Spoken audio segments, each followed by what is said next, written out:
this is kind of the real start of algebra. I mean, algebra when it was started, I mean, it comes from an Arabic word, but it was an Arabic translation of an Hindu text around 1200.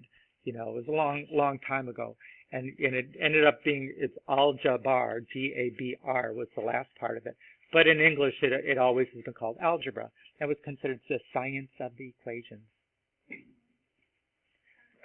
The science of equations. And for, you know, up until the 1800s, it was mostly all about, you know, writing equations and solving equations.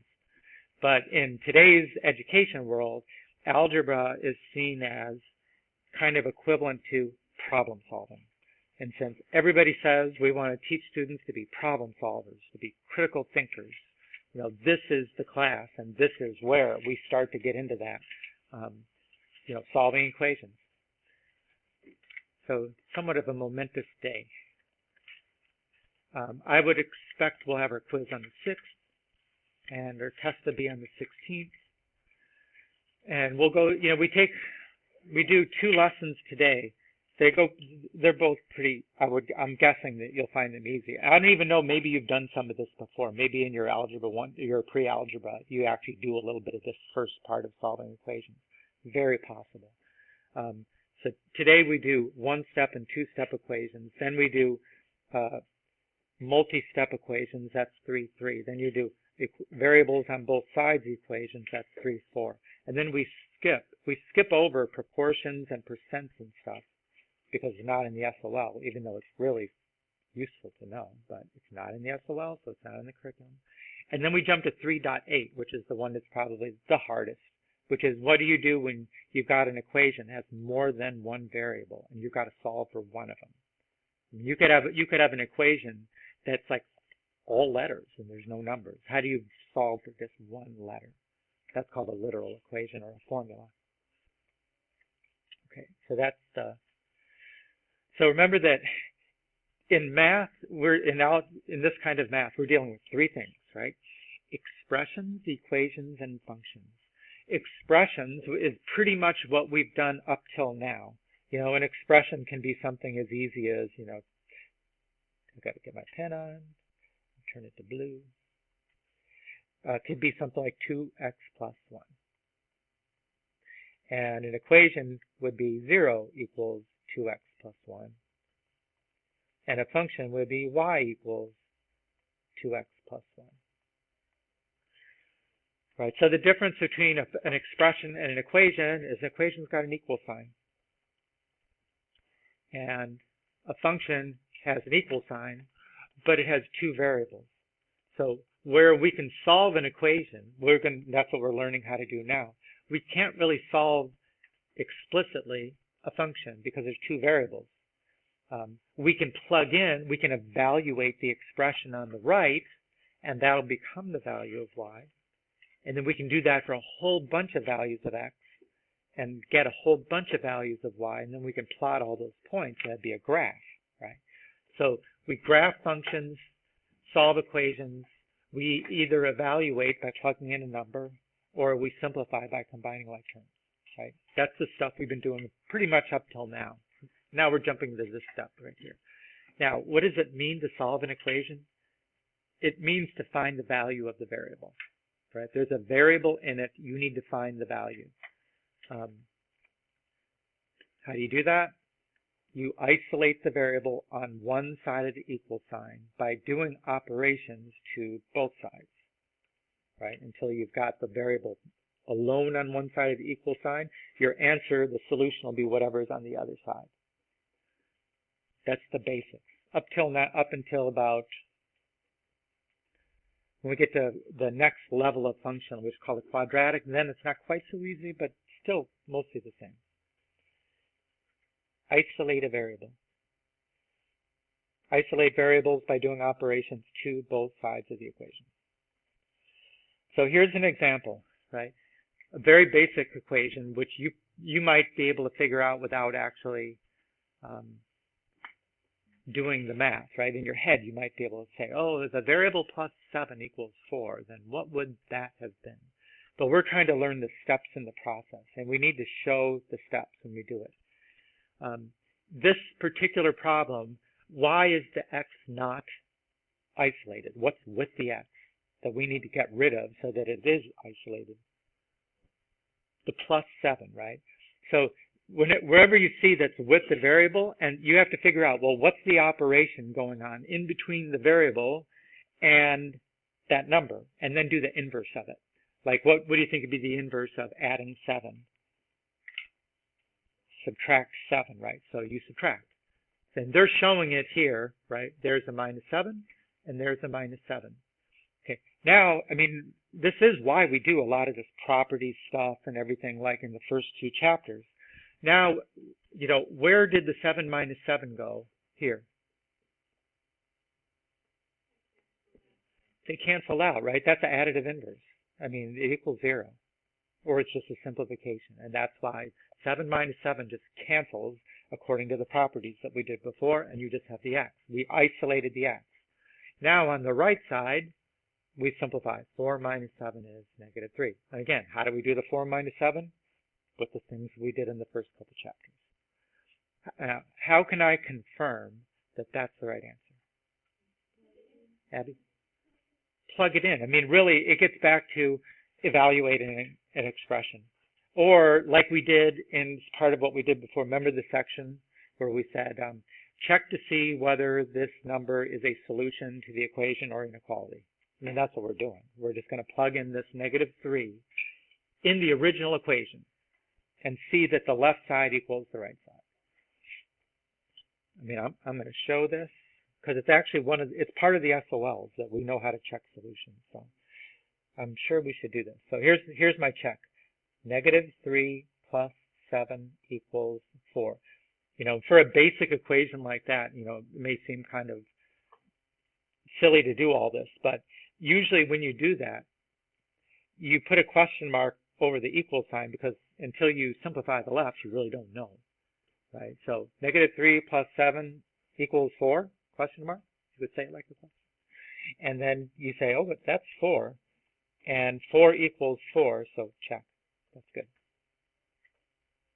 You know, when the equations get more complicated, you know, you really do have to do some work before you can figure out whether the left equals the right. Now, what if that didn't check? What's that? Yeah, but what does that tell you about what you did over here? Something's wrong. You got to go back and check it, right? So you go back and check because you didn't. Your answer didn't check. The thing is you get a little higher. Now, I don't think it comes up in Algebra 1. It might, but I'm not sure. There's times when you can solve everything correctly, and then when you check, it doesn't work. It's not because you did anything wrong. That's called an extraneous solution. And that's why you really do have to check. So it's a good habit to get into. Now, if it doesn't check, it's because you did something wrong. You know it's because of that reason. Okay, so, and that actually is a property. It has a name. Because we subtracted the same thing from both sides, that is called the subtraction property of equality. And that is actually something we're supposed to know, right? So you can subtract the same thing from both sides of an equation, and you're going to get an equivalent equation that has the same solution. That's what the subtraction property of equality is, right? Subtract the same thing from both sides.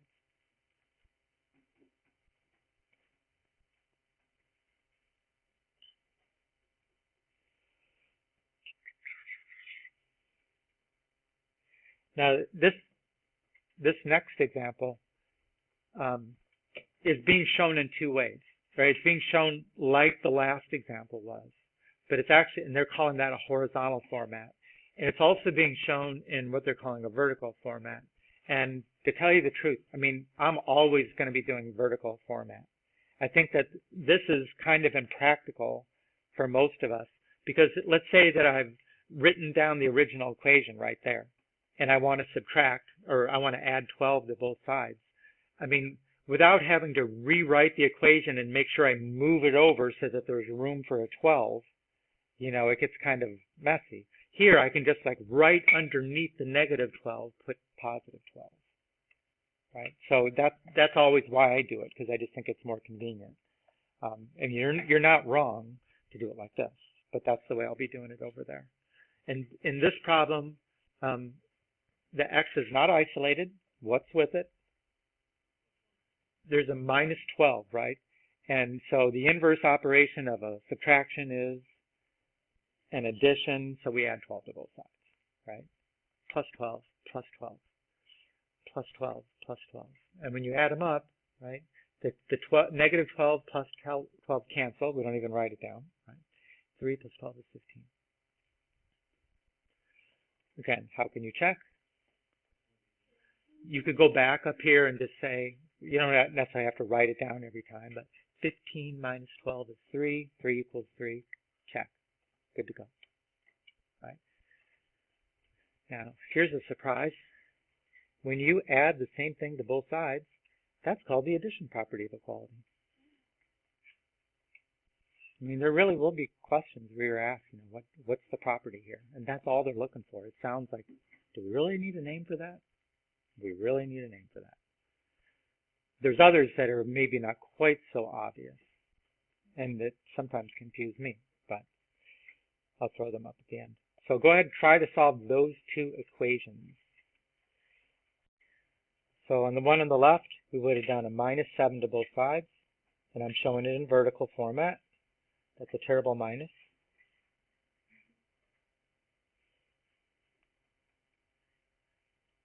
And so y equals 3 plus 5 plus 5.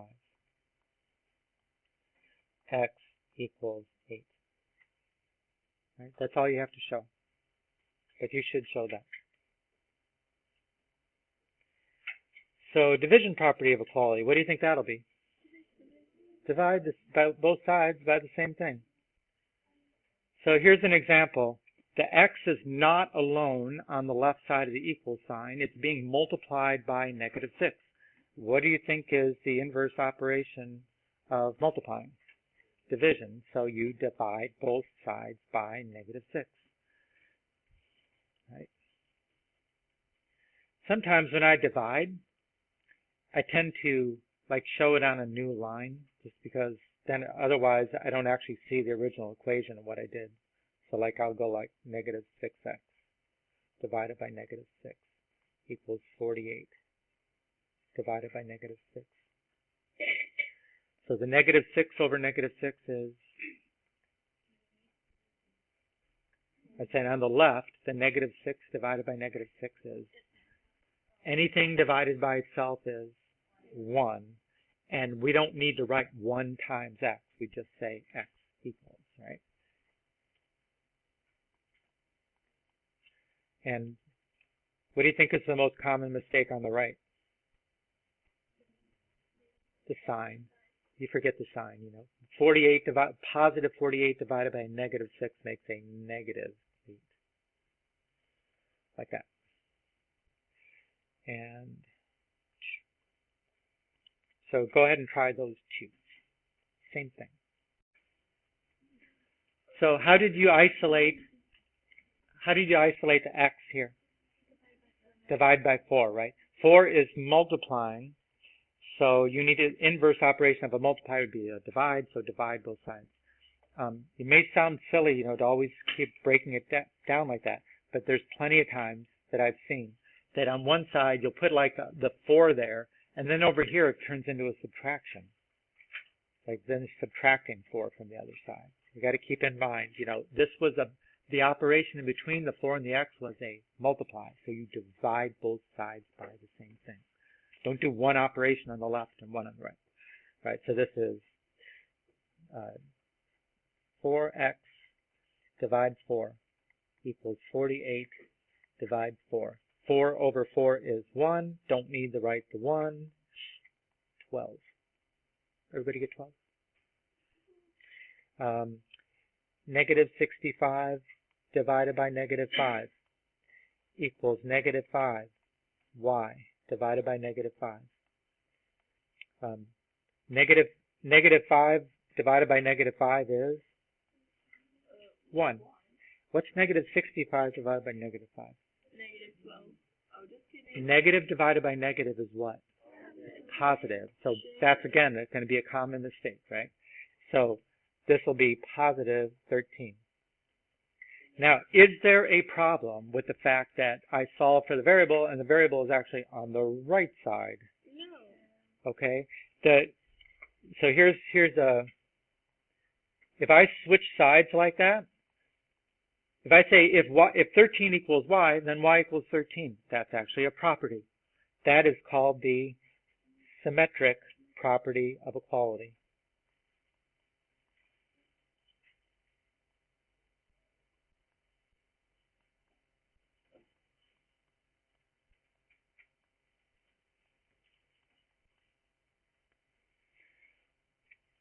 You know, I've seen the 9-week test that we're going to take, and there's a question that has that on there, right? It says, what is the symmetric which one of these is an example of symmetric property?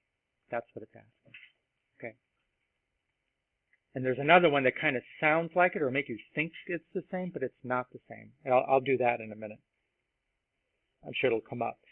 So again, what do you think the multiplication property of equality will be? How about we'll multiply both sides by the same thing, which means what? That the variable is not isolated because it's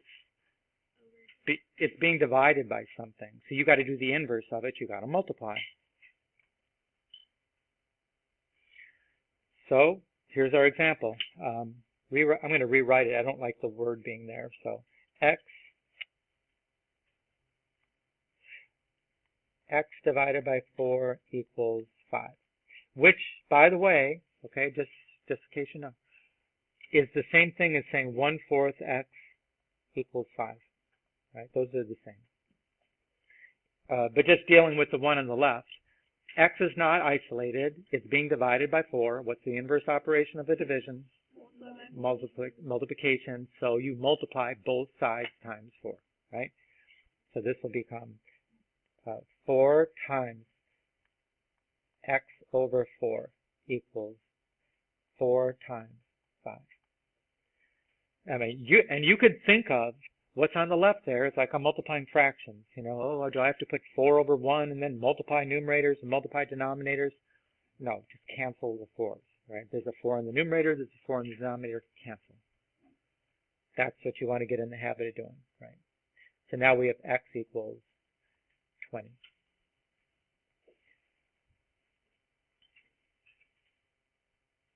Okay, and let's check. Just because it's going to give me a chance to say this other property. Again, how do I check my answer? I go back up to the original equation and I plug it in. Right? When I do that, I'm going to get 20 divided by 4 equals question mark 5. 5 equals 5.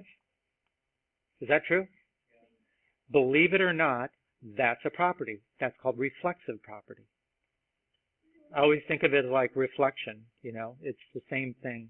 But I get confused because sometimes I think, isn't that kind of symmetric property too? But reflection, this is the reflexive property of equality.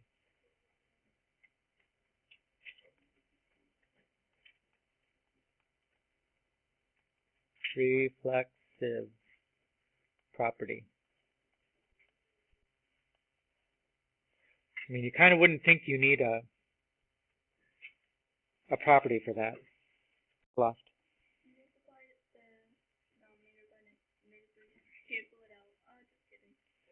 Well, now I know she probably means the right thing, but she said multiply the denominator by -3. Is that really what we're doing? Yeah, I mean, we're multiplying the left-hand side by -3, but it's definitely not in the denominator, right? Because we need to cancel a denominator of -3. It needs to look like -3 times t divided by -3 equals -3 times 9. The -3's cancel. T equals -27. Right? The second one, what did you multiply by? 7. 7 times 6 equals 7 times c over 7. Oops, that was wrong. No, don't do that. I do that all the time. Edit, undo. 7. Right? The 7's cancel, and 42 equals c, or c equals 42. whichever one you want.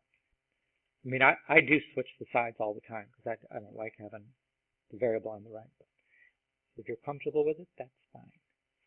And I think we get up now to the, most of this stuff is pretty basic. Now we're going to do the error thing first. Spot the errors. What about on the left, Kendall?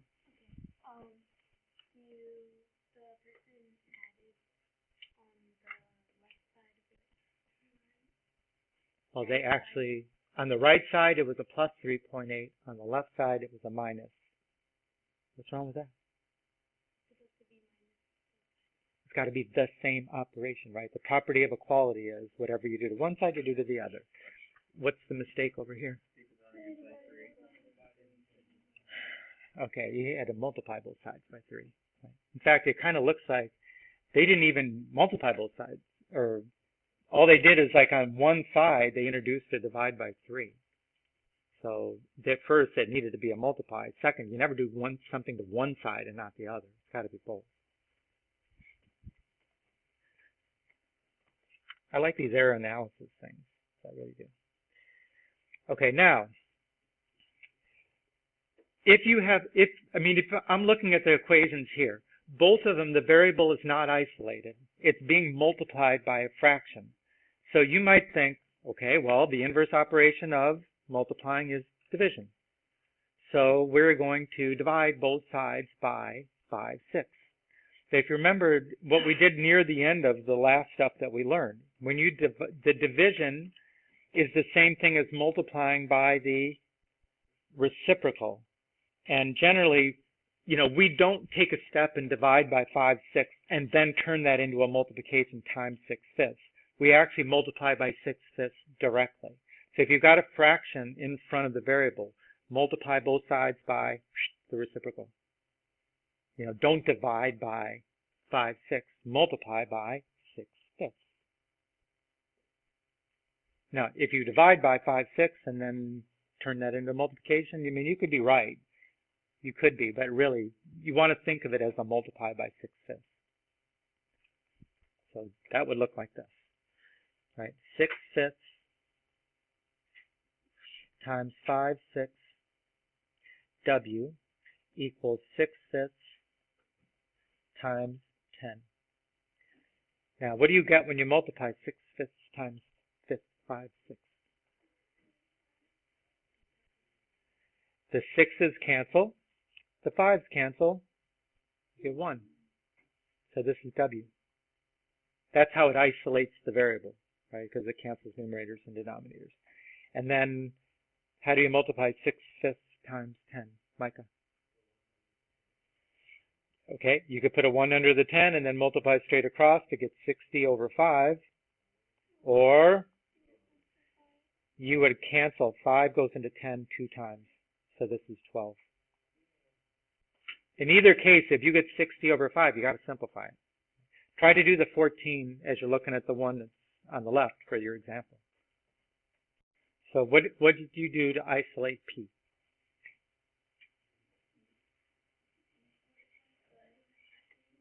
Say again? Multiply by 3 over 2, right? And if you do it on the left, you do it on the right. Okay. So what does that look like? That looks like 3/2 times 2/3 times P equals 3/2 times 14.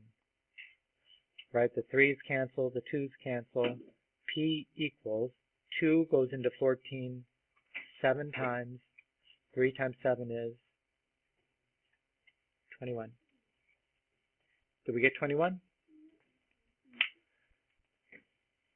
Okay. So that's the last example from the first section, which is solving one-step equations, right? It's add, subtract, multiply, divide, and sometimes reciprocals.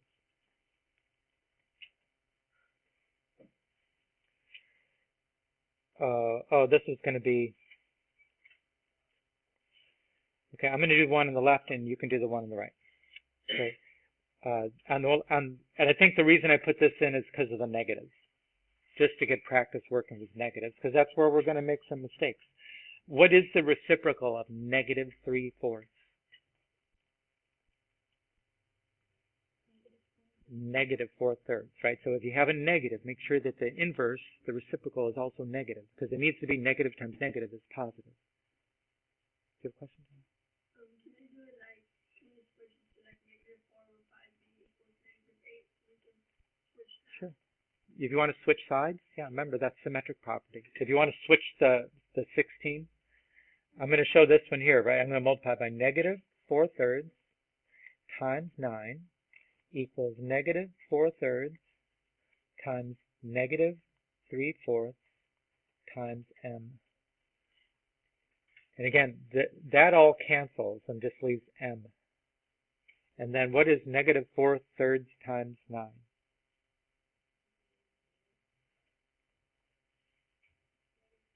Negative 12, right? 3 goes into 9 3 times. That's negative 12. So try to do the same thing on the 16.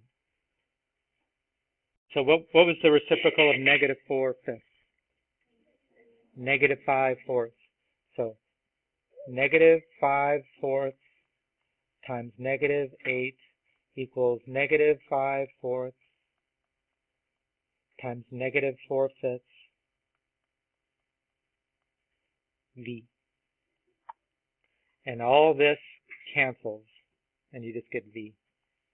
And then what is negative 5/4 times negative 8?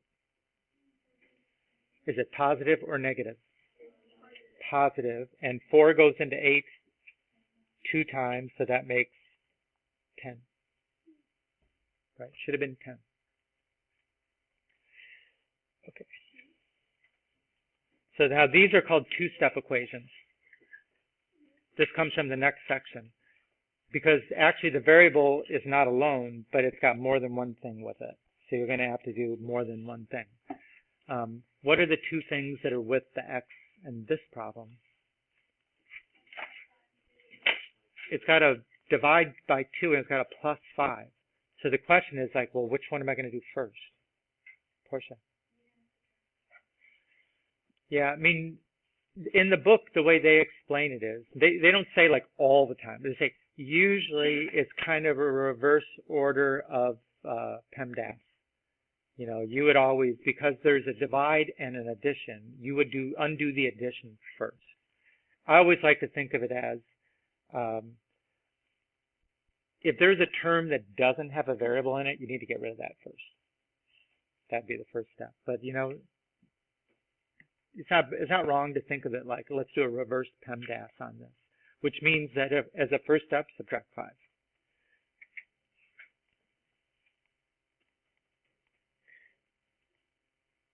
So x over 2 equals 6.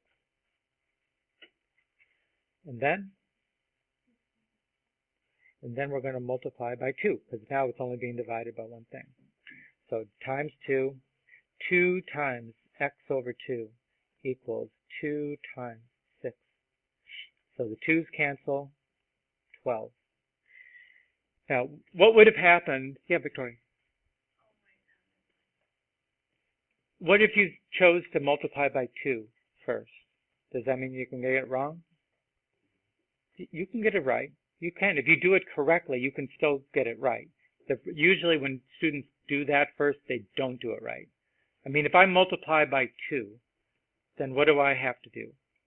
I have to multiply both sides by 2, right? When I multiply the left by 2, right, I need to multiply both x over 2 and 5 by 2. So I don't recommend it, but if you're going to go that route, you got to make sure you're multiplying both sides every term by that number. So 2 times x over 2 plus 2 times 5 equals 2 times 11. And then you would do the subtraction later, right? And it'll work. You'll get the right answer, but it's not what we recommend. It's not what I'm going to show. I don't want to confuse things like that. Now, this problem is the same problem, except for what did I put in there? So now what do you think I would want to do first? You know, again, you could distribute if you wanted to. What I would do is multiply by 2. And now, because of the parentheses, the 1/2 is multiplying the entire side, right? So I want to get rid of that in one step by just going 2 times this side, 2 times this side, and it'll cancel that. Now, if you do 1/2 x plus 1/5, 1/2 times 5, it's okay, but you just made a fraction you didn't need to make. You know what I'm saying? So you could do it that way.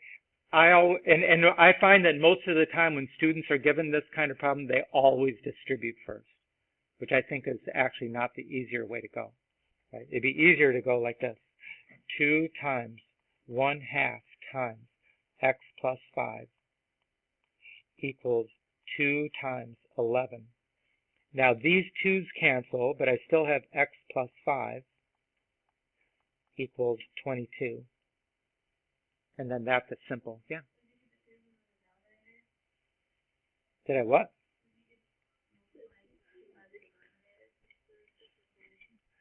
When you multiply fractions, you know, if you need to think of it, that's over 1.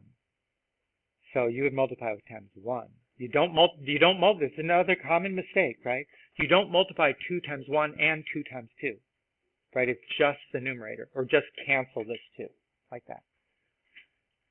And then subtract 5.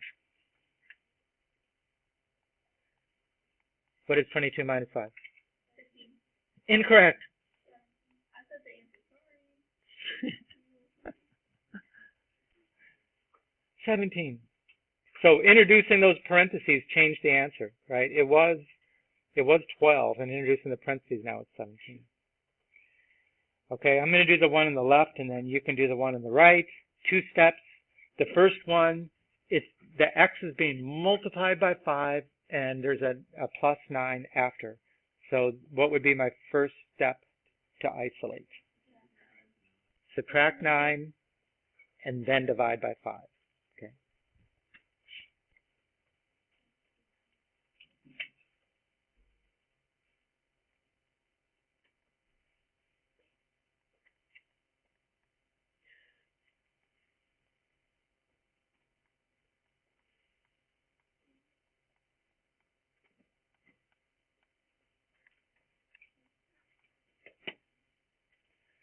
Again, I can check. You know, when these get more complicated, there's like even more reason to check your answer. Make sure you didn't make a mistake along the way. 5 times 3 is 15. 15 plus 9 is 24. Check. Try to do the number 2.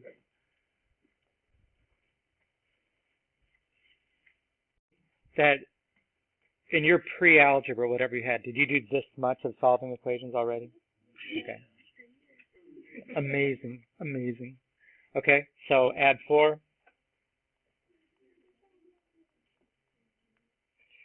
4y equals 20. 4y over 4 equals 20 over 4. Quiet, please.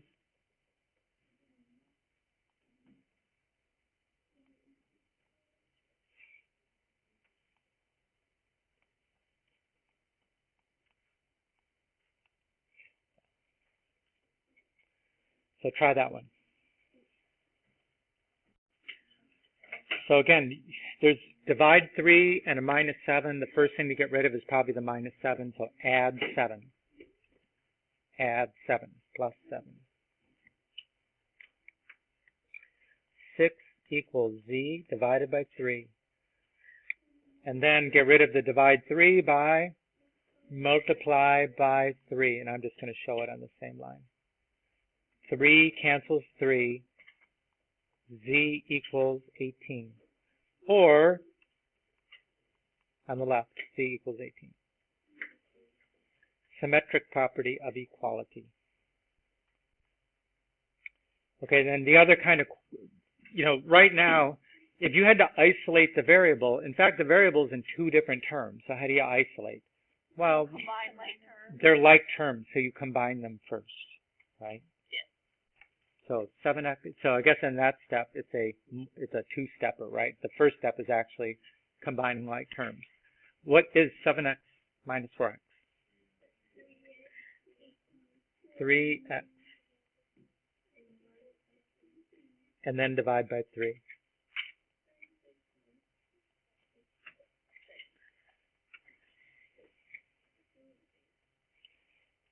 So if there is some combining of like terms to do, you need to do that. And as we get to the next two sections, and there usually is, there's usually a lot of like terms that have to be put together before you get to a step like this, where you can just finish it off with the last step. Here it's just a two-stepper. So I'm going to do the one on the left, and you could do the one on the right. Right? 4W plus 2W is 6W. Divide 6, divide 6, W equals 4.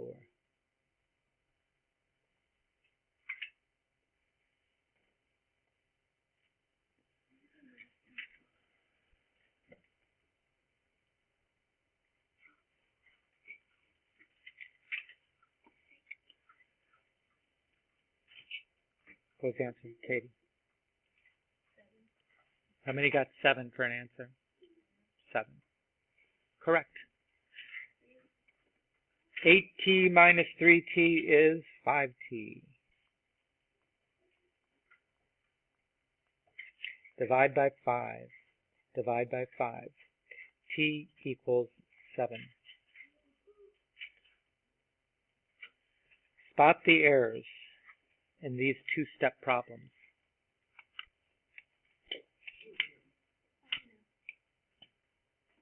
Sebastian?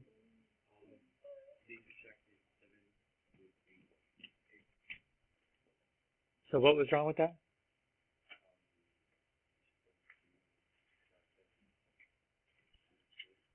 Okay, you would have to subtract 7 from both sides. What did they do, which was not correct, Portia?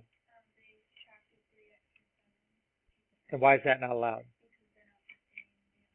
What do you call that? What do you call that? Math terms. Abby? They're not like terms, right? So these are not like terms, so you can't put them together, right? So don't do that. Should have subtracted 7. What was the mistake over here?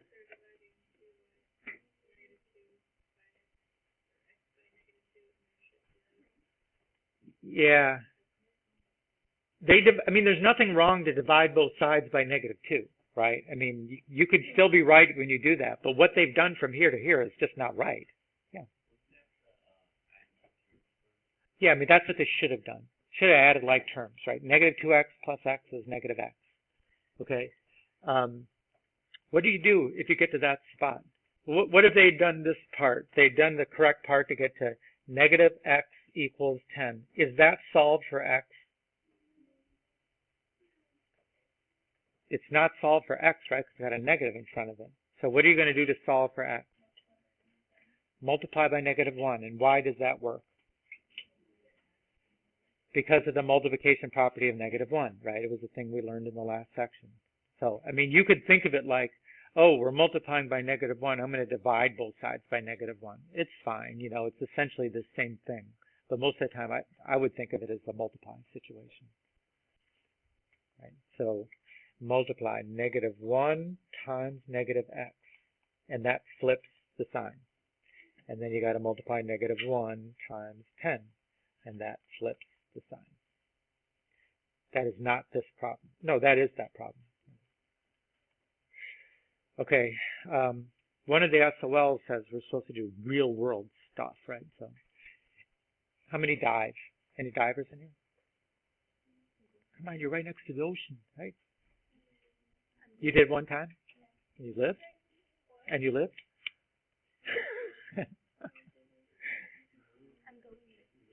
You're going to go diving in 3 months? Really? Where?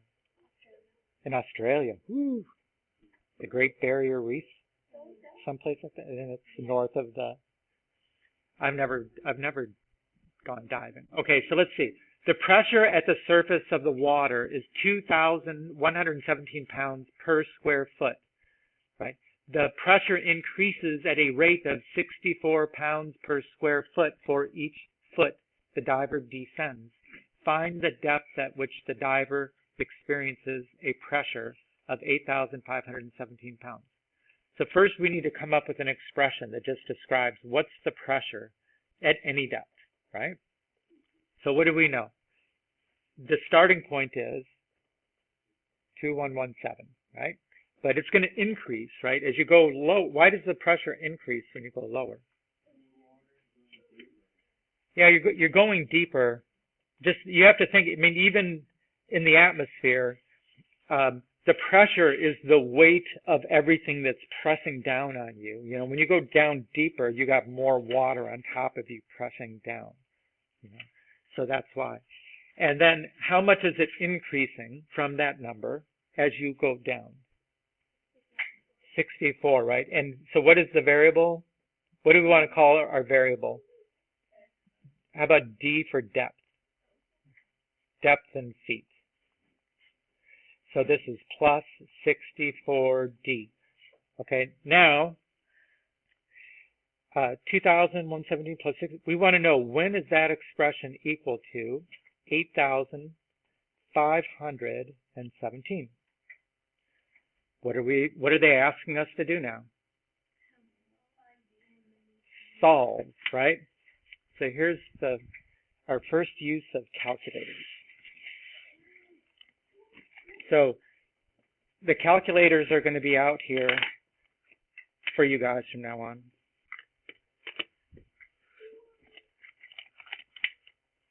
And if it helps you solve this problem, then by all means, solve the problem.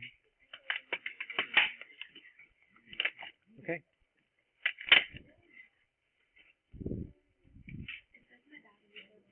It should still work. And if it doesn't, I'll get you new batteries.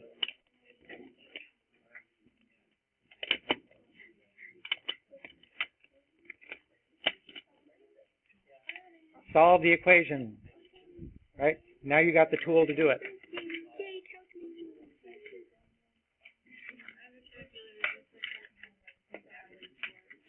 Okay.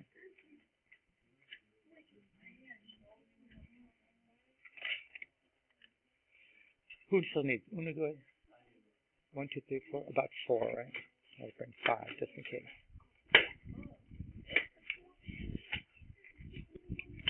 Come on, do it. You already did it? You already did it? Good job. There you go. Drew. And, oh, and that's everybody, right?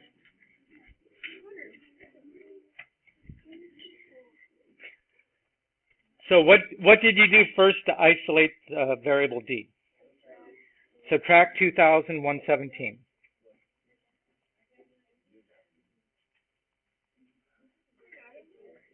Okay, 64D equals, what did you get when you subtracted those two?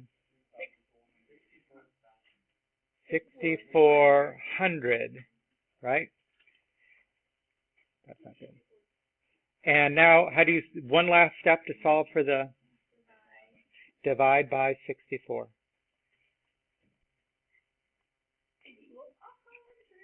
So at 100 feet, it's got that pressure. Now, why did they ask that number? It doesn't say, but, you know, there can be like a significance to, you know, that amount of pressure. Like your equipment is only good to that amount of pressure, so it tells you how deep you can go. Yeah. If you don't what? You mean this? No, I wouldn't, but I think it's not a bad step to always define your variable. So here's a U-try, which is similar. So you're going to try this one, and there is one homework problem like this.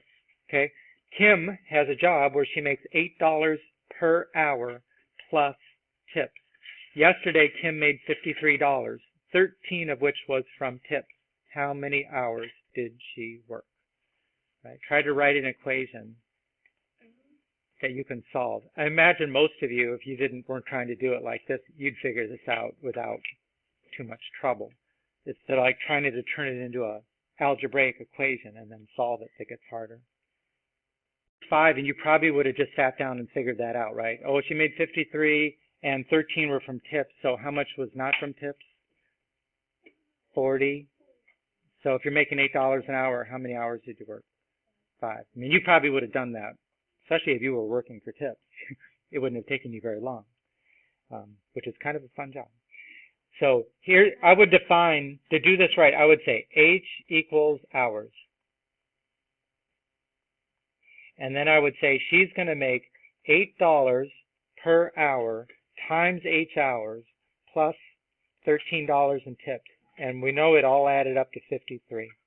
That's the equation. Remember, that's in the last section where we would like take the words and turn them into an equation or inequality, that kind of thing. Okay, now we subtract 13.